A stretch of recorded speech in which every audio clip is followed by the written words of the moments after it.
My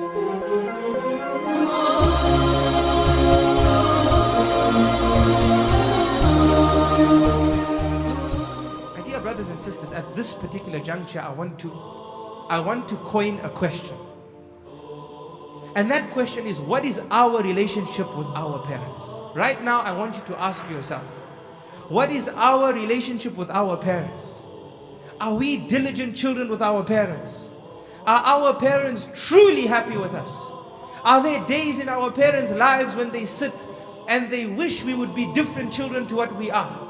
Ask yourself this question, especially our mothers, because Rasulullah sallallahu alaihi wasallam taught us about how the mother has a precedence in our lives over the father.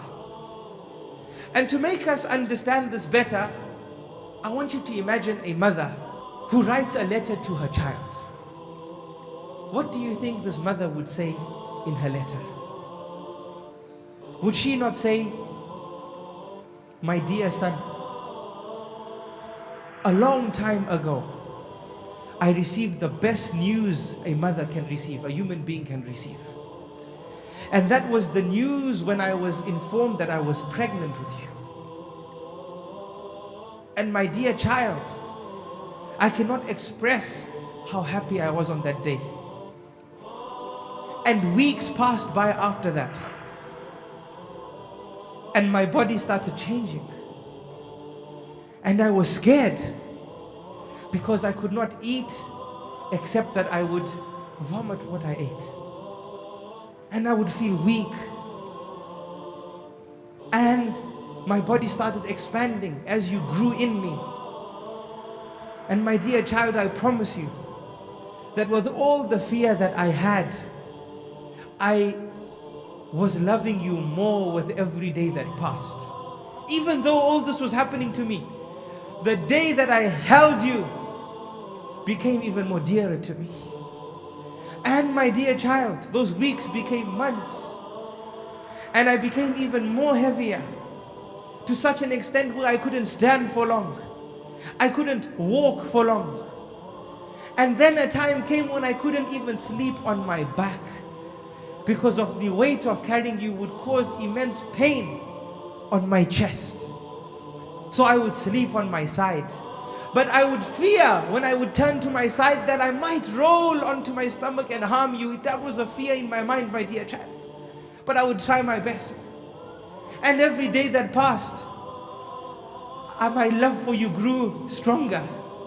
And my desire to hold you grew stronger. Until, my dear child, a day came when I felt a pain that I never ever felt in my life before. A pain in which I thought I would die. Wallahi, I thought I was going to die. A pain which I would not wish that my enemy felt. And it was the day when you were about to enter this world. And it lasted for long. Pain after pain, contraction after contraction, second after second, minute after minute. By Allah, it felt like a lifetime. I thought I wouldn't survive from this. But I promise you, my dear child, that there was never a moment that I hated you during that process. Never a moment where I said an evil word to you or an evil word about you. Rather, my desire for you, my desire to hold you, my desire to see you kept me going. That inshallah it's soon, that inshallah it's soon. And I carried on going. I never ever said that I will take revenge over you after you're born. I never ever said that woe to you, woe to you. I never uttered a word of enmity and hatred towards you as I suffered these pangs that felt like the pangs of death. And then, my dear son, or my dear child, you entered this world. And when I saw you, the pangs of death that I thought I felt dissipated. And the tears that I had in my eyes became tears of joy.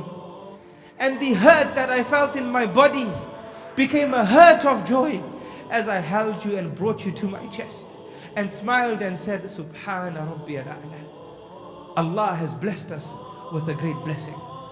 And then, my dear child, it never stopped there. For the sleepless nights came after. Why sleepless nights, my dear child?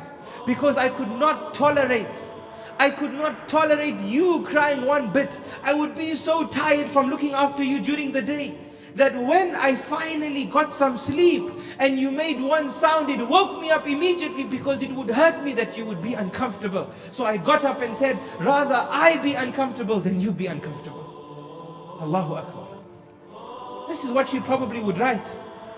And I would pick you up and pat your back and make sure you fed and make sure the milk is at the right temperature, so that you would experience utmost comfort. And then you grew up, my dear child. I saw you walking, and before that crawling. And then a day came which was difficult for me, and that was the day when I had to take you to school. And I held your hand, my dear child, and I took you to school, and you cried there. And I cried too, but I had to hold my tears, because I knew it was good for you to be there, and I didn't want to make you upset that I was upset as well. So I held my emotions and left you there. And then, my dear child, you grew in that school, and you developed independence, and you did things for yourself, until a day came in your life and in my life when I was so happy for you, but I was extremely sad as well. And that was the day, my dear child and my dear son, when you were getting married, when you found someone to get married to. I was so happy for you when I saw your happiness, but I was so sad as well. Why? Because, my dear child, those few things which I love doing for you, somebody else is going to do them for you now. Allahu Akbar.